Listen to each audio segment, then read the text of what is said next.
You are quite literally a genius and you don't even know it because of what society has told you.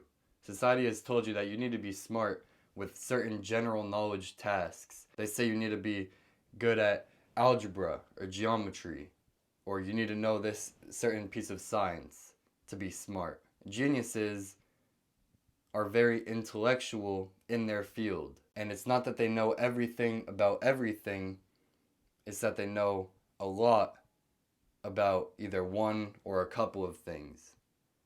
You never see someone who knows. I was about to like give the exception to like the Jeopardy people because they just go crazy like knowing basically everything, but they don't. In reality, that's not what you need to be a genius. All you need is to study one field, maybe two, but one field you can then be a genius in if you study it a lot.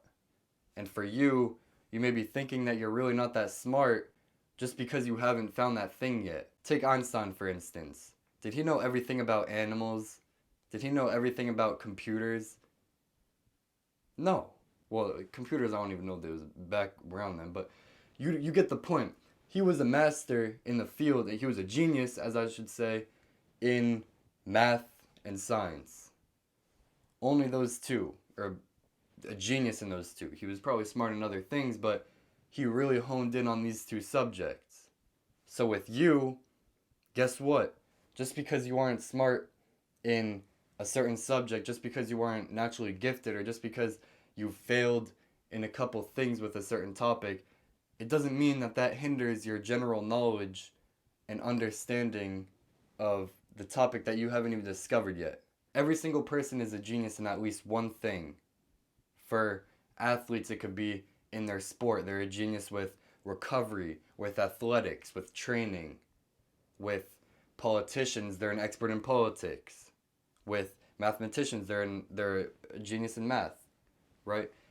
The line goes down. There's so many different topics. There's so many different studies and jobs, and one of those is yours. And if you have already found it, then it's time to study it even more intensely and become so good at it that you can't be replaced by anyone else.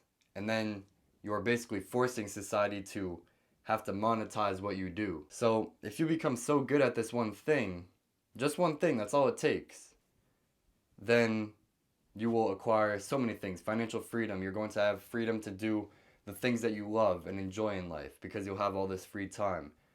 It just takes one niche that you need to be a genius in, and you can accomplish that. School teaches general knowledge. They teach things that, sure, it can make you a smarter overall person, but in society, they don't care about that. They care, can you get this job done for me? Could you deliver on what I ask for? If you can, then boom, they pay you. They compensate your work. Take someone who does web design, for example. Do you think the person who employs them is worried about how many layers of the earth they can name? No, obviously you need to be well-rounded enough to be able to hold a conversation with someone, to know like the common sense kind of stuff, right? But if you really want to find success, it only takes one thing, and it is better to find out what that thing might be right now than wait until a later date. My recommendation to you is go on the internet, look through a bunch of different topics, and when you see some that you're interested in, look a little bit deeper into them. You may think that learning isn't fun because of past experiences, but once you truly find that one thing that is fun to learn, that's what you can become a genius in. Thank you for watching. Hope this helped. I'm out. Peace.